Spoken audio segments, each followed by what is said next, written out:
Olá pessoal, tudo bom com vocês? Eu sou Nairo Shoa e esse aqui é mais um vídeo.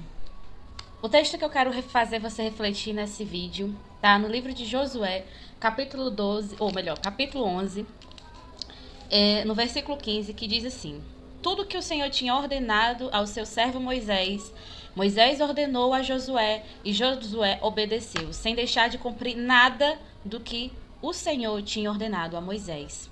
E lá no versículo 23, ele diz assim: Foi assim que Josué conquistou toda a terra, conforme o Senhor tinha dito a Moisés, e ordenou por herança, e deu por herança a Israel, repartindo entre suas tribos, e a terra teve descanso de guerra. Gente, sabemos, pois, que Josué não é filho de Moisés, mas ele recebeu como herança o legado de Moisés. Moisés foi o libertador de Israel lá no Egito, e a sua sucessão veio com Josué. Após a morte de Moisés, Josué passou a ser o líder de Israel. Nesse capítulo 11, ele diz a vitória sobre os reis do norte. E eram vários reis, né, que tinham se juntado realmente para destruir Israel. Mas o que é interessante é que no versículo 4 do capítulo 11, ele diz assim: saíram todas as suas tropas, um exército imenso, tão numeroso como a areia da praia, além de um grande número de cavalos e carros. Mas no versículo 5, o Senhor diz assim: todos esses reis se uniram e acamparam junto às águas de Merom para lutar contra Israel.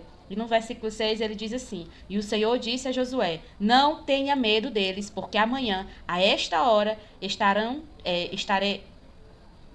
Desculpa, gente. A essa hora, entregarei todos mortos a Israel. A você cabe cortar os tendões dos cavalos deles e queimar os seus carros. E você. Então eu queria trazer. A reflexão que eu tive a respeito disso, gente, é situações hereditárias na nossa vida. Situações aonde em que nós precisamos se colocar diante delas com um propósito objetivo, um propósito claro e sem medo de realizar esse propósito. Se Josué tivesse medo, Josué não conseguiria resolver a treta da qual o Senhor entregou em suas mãos após a morte de Moisés. Josué foi um dos dois, né? Foi Josué e Caleb que viu Canaã com os olhos que Deus já tinha visto Canaã e entregado aquela promessa. Os outros não tiveram essa visão, mas eles tiveram. E Josué, a gente sabe, ele é um grande guerreiro, e desde o primeiro capítulo do livro de Josué, o Senhor diz para Josué, antes do versículo 10, ele diz: seja forte e corajoso. Na segunda vez ele diz: somente seja forte e corajoso. E na terceira vez ele diz: na segunda vez ele diz: seja muito forte e corajoso. E na terceira vez ele diz: somente seja forte e corajoso. O que nos impede muitas vezes de guerrear e de vencer nossas guerras na nossa vida é a nossa pequenez e a nossa falta de fé. Melhor dizendo, é isso.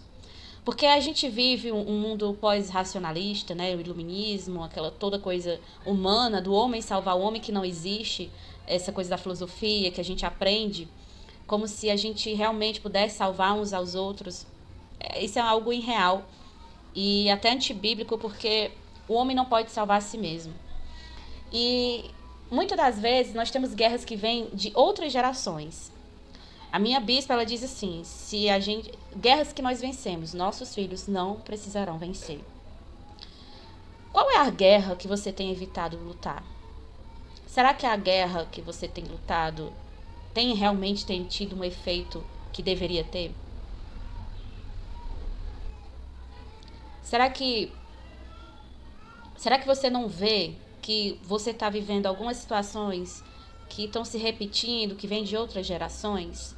E por falta de interesse ou até mesmo de percepção, você não tem visto que você precisa guerrear e vencer essas guerras para que suas próximas gerações não tenham que lutar? Existem gerações que estão lutando há anos contra a pornografia, alcoolismo, tabagismo. Existem famílias que são dizimadas pelos vícios. Os vícios, eles entram como um anestésico mental, né? A pessoa bebe para não lembrar da atrocidade que ela comete. A pessoa usa drogas para anestesiar a mente daquilo que ela faz ou deixou de fazer. E por aí vai. Mas essa falta de vontade, de vencer as guerras que tem patado sua família, de vencer, elas têm atrasado o agir de Deus naquilo que ele se predispôs a fazer na sua vida. Por que predispôs? Porque ele já entregou, ele já é com você, ele já te perdoou, ele já está disponível para você e para mim. O que é que acontece muitas vezes? A nossa indisposição anula o trabalhar de Deus, porque Deus não vai pegar você pelo colo sem que você queira estar no colo de Deus. O Senhor não vai te pegar pelo braço sem que você queira caminhar junto com Ele. Tem gente que está esperando aí um milagre cair como um raio na cabeça. Deus não é Zeus, não confunda. Você assistiu muito Hércules aí? Deus não é Zeus, ele não vai pegar um raio na tua cabeça. E ele também não vai criar uma situação onde você vai ter que aprender pela dor, como alguns dizem, ou pelo amor ou pela dor. Isso não existe. O que existe são a colheita da nossa semeadura. Aí você pode estar pensando que tem gente que vem a Jesus por causa da dor, mas na verdade elas apenas estão colhendo a semente de vendaval que um dia elas plantaram. A gente não tem como colher figo plantando macieira ou laranja plantando abacaxi. Tudo certo até aqui? Vamos lá.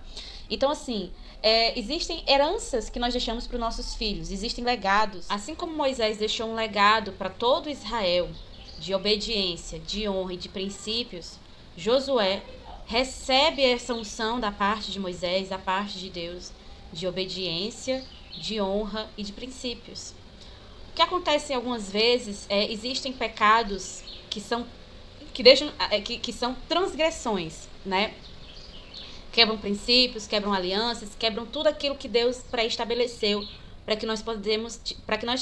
que nós tenhamos uma comunhão com Ele. O que eu quero dizer com isso? Quando a gente tem pais, né, como no meu caso, eu tive um pai que ele era um transgressor. O que era um transgressor? Ele era alcoólatra, ele adulterava, ele era violento, ele fazia uso de... como é que eu posso dizer? Fora a bebida e o cigarro, uso de drogas ilícitas. Então ele tinha uma série de transgressões que deram legalidade no mundo espiritual para que a próxima geração também tivesse acesso a isso. Se ele tivesse tido, mas isso ele também recebeu da parte do pai dele, algumas coisas, né? E isso está vindo de talvez muito tempo.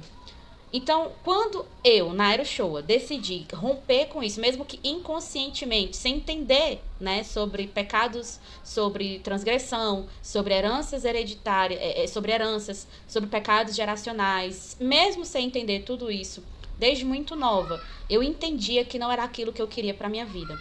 Eu entendia que o modelo de família que eu queria para minha vida não se encaixava aquelas características mais marcantes e pesadas da parte do meu pai. Todo mundo sabe aqui no canal, eu não sou muito fã de falar da minha vida pessoal, mas nesse caso, eu acho que a minha própria experiência, meu próprio testemunho é o mais adequado para mim falar aqui, né, gente? Então, eu não tenho esse costume, mas se Deus está mandando, a gente obedece, né? Então, quando eu decidi que essas situações não se repeteriam da minha geração em diante, o que acontece? O inimigo vai querer sim se levantar e querer impor esses carros sobre a gente. E vai se levantar a gente à torta e à direita para que, né, usada mesmo pelo inimigo, para que isso não chegue a acontecer. Mas eu quero dizer para você que tem passado por isso, você que enxergou isso na sua vida, você tá aí se identificando, dizendo assim, meu Deus, ou eu tô repetindo aquilo que minha mãe fazia, ou aquilo que meu pai fazia, e eu não quero mais isso. O meu conselho para você é, sozinho você não vai conseguir. Então, o que é o meu conselho para você? A minha dica é, procure alguém maduro na fé, alguém que você confie e que você possa conversar sobre esse assunto e você procure essa cura nessas raízes, né? Raiz de amargura, que não deixa de ser. Porque essas transgressões, elas geram uma série de outras situações que você pode pensar, como no meu caso, eu não bebo, mas eu, de alguma forma, eu sublinhei sobre a minha personalidade algumas características que eram extremamente negativas do meu pai na minha vida. Mas eu não enxergava isso, mas eu sabia que alguma coisa, algo de errado não estava certo. E aí eu tive que romper com isso. E quando a gente rompe com algo que tem uma linha maligna, o inimigo ele vai tentar ramificar isso. Por isso é interessante que você faça um muro. Você, junto com o Espírito Santo, façam um muro ao seu redor, para que de fato você esteja blindado das armadilhas do inimigo. E isso, gente, é um assunto mais profundo do que eu posso falar aqui no YouTube. É um assunto mais profundo do que eu acho que algumas pessoas não vão entender, né? Mas eu vou desenvolver aqui a ideia. Então vamos lá. Josué, ele herdou esse princípio da honra, o princípio da obediência. Um filho que é criado por um pai e por uma mãe, que tem isso como raiz, que tem a honra como princípio, o princípio da obediência, o princípio da justiça, o princípio da verdade, o princípio de uma aliança. Essas pessoas, elas vão gerar também para a próxima geração. Quando você recebe isso dos seus pais, você tende a transferir tudo isso para a próxima geração. Mas quando o contrário acontece, a transferência também vai acontecer. Porque nada se cria, gente, tudo se transforma. Na natureza, nada se perde, né? Tudo é reformulado. Isso é um princípio de Deus. Deus não perde nada. Você acha aí que sua dor não vai servir para nada, que isso é um sofrimento gratuito, que você quer a morte, que você quer que isso acabe. Eu quero dizer para você que existe sim um caminho de uma cura, existe sim um caminho de romper com esses paradigmas, de romper com essas ações malignas que levam o ser humano para a ruína. Mas para que isso aconteça, para que isso seja verdadeiro, você vai precisar abrir mão do orgulho, da vergonha, do medo. Você vai ter que abrir mão. Você vai ter que botar a sua cara a tapa. Você vai ter que abrir o seu peito e mostrar toda a podridão que está aí dentro. Eu tenho vivido esse processo e é por isso que eu só posso falar daquilo que eu vivo aqui no canal.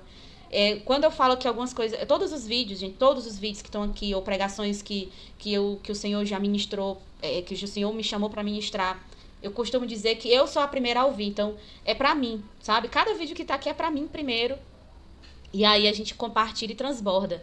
Mas isso não é pra uma pessoa em específica, é pra todos nós, inclusive pra mim. Então a gente precisa abrir mão do nosso controle, abrir mão porque quando a gente racionaliza uma cura, a gente tá deixando de Deus agir, e aí a gente acaba perdendo a oportunidade de viver algo extraordinário na parte de Deus. Eu já comentei aqui em algum vídeo no canal que eu tinha um problema muito sério com a ira. Eu tinha um problema muito grave, na verdade, com a ira. A ira, ela trouxe para minha vida uma série de coisas e situações a quais, se eu tivesse iniciado esse tratamento lá atrás, eu talvez não tivesse colhendo as coisas que eu tô colhendo hoje, né? Se eu tivesse colocado tudo isso em pratos limpos há muito tempo e reconhecido os meus erros, muito provavelmente eu já teria resolvido metade dos meus problemas. Mas eu quero dizer para você que nunca é tarde para você resolver um BO. Nunca é tarde para você abrir mão daquela característica maligna que veio de outra geração. No meu caso veio a ira, veio a autoridade, era o autoritarismo. E isso tudo me fez muito mal, não apenas para mim, mas para as pessoas que tinham contato direto comigo. Eu sou uma pessoa sanguínea, mas eu tinha muitos traços do colérico. E isso, gente, Deus me curou, graças a Deus. Hoje eu vivo aquilo que o Senhor me fez para viver. Eu tinha medo do YouTube, eu tinha medo de gravar os conteúdos que o Senhor manda. Então, assim, o medo, ele não faz parte de um processo de cura. Ele talvez seja a primeira coisa que você precisa eliminar. Nesse capítulo 11 de Josué, eu achei muito interessante porque eu só tinha ouvido falar tantos como areia da praia, quando o Senhor fala a Abraão, olha, a tua semente, a tua herança será tantos como areia na praia, né? A tua nação, os teus filhos, né? Serão tantos como areia na praia. E aqui é de uma forma positiva, né? Mas agora, no livro de Josué, ele trata os inimigos nessa mesma proporção. Então era muita gente, era muito cavalo, era muito carro de guerra, pronto para destruir o povo de Israel. Mas eu quero te dizer também que não importa o tamanho do teu inimigo. Você deve estar pensando, Naira, o abuso tem vindo dos meus bisavós, minha avó foi abusada, minha mãe foi abusada, eu fui abusada. Eu quero te dizer que os seus filhos não serão. Decida no seu coração parar hoje, porque esse fluxo da maldade que tem passado de geração em geração, decida hoje refletir sobre aquilo que está vindo, que não pertence aos princípios de Deus na sua família e que você tem perdido tempo agindo conforme aquilo que lhe foi ensinado, aquilo conforme lhe foi imposto. Você tem o poder, você tem a decisão, você tem a autoridade, através do Espírito Santo, de encerrar, de cortar este fluxo, amarrar mesmo, fazer uma cirurgia, e jamais ele voltará a ser. Decida no seu coração. Busque conhecimento nessa área. Busque pessoas que possam te ajudar nessa área. Se você está numa igreja que você não tem acesso a isso, visite outra. Não digo para você sair da sua denominação, mas visite outra denominação que possa te oferecer esse tipo de socorro. Procure pessoas do Senhor que tem esse direcionamento, que possam te ajudar nisso. Ou se você não faz ideia, Naira, eu não conheço ninguém, como eu não conhecia. Mas eu sabia que aquilo tinha que parar. Eu sabia que se eu continuasse naquele fluxo, sabe o que ia acontecer, amado? Eu vou abrir aqui mesmo o meu coração para vocês. Eu iria me matar. Porque toda vida que vinha aquela crise, era isso que eu achava. Não que eu não merecesse viver, mas era tão forte dentro de mim, que para mim, a solução que viria, a mais rápida, era tirar minha própria vida. Eu queria não estar no meu corpo naquele momento, que aquelas dores vinham, e elas eram tão latentes, elas eram tão doloridas, tão sanguinárias, tão terríveis, a ponto de fazer pessoas próximas a mim sofrer mais do que elas mereciam sofrer. E isso era um machucar coletivo. Todo mundo saía machucado, todo mundo saía arrebentado. E a vontade que eu tinha era apenas de eliminar com aquilo, acabar com aquilo. E numa dessas crises, eu tomei uma atitude. Eu orei ao Senhor. E eu clamei a Ele como jamais eu tinha clamado antes. Eu já vinha orando por isso, pedindo a Ele direcionamento, misericórdia, mas eu não tinha noção que eu precisava de pessoas para me ajudar no processo de cura. Eu não tinha noção que eu precisava de pessoas para que me encaminhassem, para que eu visse aquilo que eu não conseguia enxergar. Então, eu fiz uma oração no meio da crise. E o Senhor me deu uma ideia. Eu obedeci aquele direcionamento. E hoje eu posso contar para você que eu não sou mais escrava daquilo. Então, hoje eu posso falar para você aí, meu caro telespectador, né? Meu caro seguidor aí, meu inscrito. Eu não sei nem como é que a gente fala aqui no YouTube, como é que a gente chama as pessoas que assistem os vídeos, mas eu quero dizer para você, existe cura, existe um processo específico para você. E você tem que aprender a usar as armas que o Senhor vai te dar. Você tem que entender que pessoas são portas. Não apenas portas de oportunidades incríveis, são portas de cura também. Eu só pude ser curada por outras pessoas que foram curadas nas áreas que eu precisava ser curada e que ainda preciso ser. Eu acredito que as pessoas são engrenagens, eu já falei isso aqui no vídeo. Pessoas são engrenagens, nós somos um corpo a qual o Senhor quer que a gente se ajuste. Se você é um parafuso, se você é engrenagem, se você é uma poca no meio de tudo isso, seja quem você tem que ser. Eu estou abrindo meu coração para você aqui, para que você entenda que aquilo que o Senhor fez e está fazendo na minha vida, Ele vai fazer muito mais na sua. Não pense você que isso é exclusividade de uma elite como exclusiva de pessoas que foram escolhidas para isso, a tal da perseverança dos santos, um povo que foi selecionado. Eu não acredito nisso. Eu acredito que Jesus morreu por todos, para que todo aquele que nele crê, para todo que aquele que nele crê. Então não é, o fulano, o beltrano, não, é para todos aqueles que quiserem. Você quer Jesus? Pode ter certeza, Ele já te quis. Antes mesmo de você pensar em estar no ventre da sua mãe, Ele já sabia o que você faria. Ele já sabia as pedras, o caminho que você percorreria. Mas você não pode desistir da sua jornada. Você caiu, levanta. Porque lá na frente, pode ter certeza, você vai cair de novo. Mesmo que não seja na mesma situação, mas você vai cair em outra coisa. Porque é assim que nós somos. Nós somos pecadores, mas por causa do sangue do Cordeiro, nós fomos remidos, nós fomos sarados, nós fomos curados. E isso tudo já foi liberado na cruz do Calvário. Tudo isso já foi liberado por causa de Jesus. Agora, o que nos impede de acessar aquilo que já foi liberado por Jesus na cruz é a nossa pequenez, é a nossa racionalidade. Essa coisa que a gente acha que o homem pode salvar outro homem, que o herói pode... sei lá, né? A pessoa muito boa, ela tem um lugarzinho no céu. Gente, não é assim. Não é assim. A bondade, ela não é hereditária. A bondade, ela é uma prática. Agora, infelizmente, o contrário não é verdade, porque a maldade, sim, ela é hereditária. Pessoas que foram criadas por pessoas más têm tendência a ser más também. A bondade, ela é uma escolha, porque eu fui criada por um pai que não tinha nada de amoroso, nada de cuidadoso, mas eu decidi no meu coração ser alguém diferente, ser alguém amorosa, ser uma mãe para os meus filhos, a qual o Senhor já me designou para ser há muito tempo. Eu ainda não sou mãe. E tem gente que entende, que até não entende quando eu digo dos meus filhos, que parece que eu já tenho ali, porque de fato eu já tenho. É promessa. Eu tenho um esposo, eu tenho uma casa e a herança do Senhor virá sobre mim. É assim que eu creio, gente. Não sei como você crê, as promessas de Deus na sua vida, mas eu entendo que aquilo que foi liberado, aquilo que tem sobre a minha vida, antes de eu querer, antes de eu sonhar, isso já foi um sonho da parte de Deus. Quem tem o maior interesse no meu casamento é Deus. Quem tem o maior interesse nos meus filhos é Deus. Quem é o maior tem interesse na minha vida é Deus. Então, à medida que eu entendi isso, que eu entendi o sentido da vida. O sentido da vida é Jesus, tudo é para Ele, por Ele, para Ele. Entenda, talvez você pense, mas eu não fui afirmada, eu também não fui. Eu não fui querida, eu também não fui.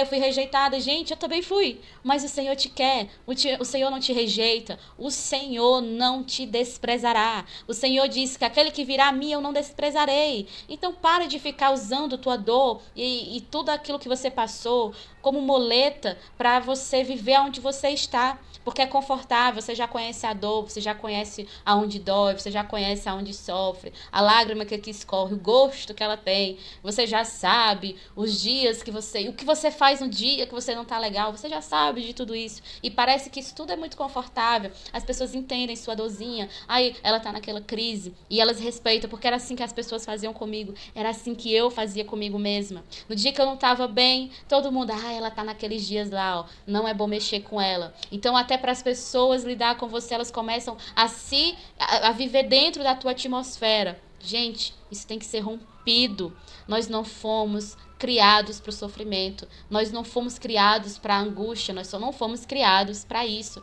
Nós fomos criados para viver um propósito. E a sua dor vai curar. Sua dor curada vai curar outras pessoas. Uma pessoa curada cura outras pessoas. Se disponha a curar-se. Se disponha a tirar esse entulho. Abra sua boca para aquela pessoa. Pode ser um psicólogo cristão, um terapeuta, uma pessoa da clínica pastoral da sua igreja, alguma irmã de oração que você vê maturidade, ou que ela mesmo não tendo muito entendimento, mas que ela pode orar com você, e vocês possam se direcionar, porque você vai precisar de cobertura espiritual, você vai precisar de direcionamento. Agora eu quero que você entenda que durante o processo essas pessoas não podem dizer o que você vai fazer. Isso só cabe a você. Mas durante o processo o Senhor vai te dando discernimento e visão daquilo que precisa ser feito. Receba isso. Eu não sei, olha, eu ia falar de outras coisas, mas o Senhor me trouxe para cá para falar sobre isso e tá fluindo. Então se deixe que essas palavras entrem de forma transformadora dentro do seu ser. A primeira coisa que você precisa entender é que, de fato, isso aqui, essa palavra, ela é uma palavra viva. Ela é uma palavra que, quando você abre ela com o Espírito Santo como teu auxiliar ali, como alguém que realmente vai revelar aquilo que está escrito, você vai vivenciar experiências muito maiores que você já vivenciou.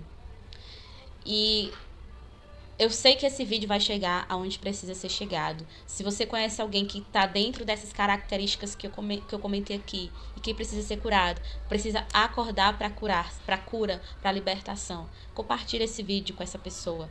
Tenha esse ato de amor com essa pessoa. Talvez você possa pensar assim: eu não tenho condições de caminhar com essa pessoa no processo de cura dela, mas eu quero dizer que sua oração pode sim sustentar ela durante esse processo. Pois porque uma pessoa que está no processo de cura, ela precisa de mais oração do que você possa imaginar. Durante o meu processo, o Senhor levantou intercessores, pessoas que oram junto comigo, que entendem a minha dor e que eu posso ser 100% quem eu sou. Assim como eu estou conversando aqui com você, só que um pouquinho mais explícita.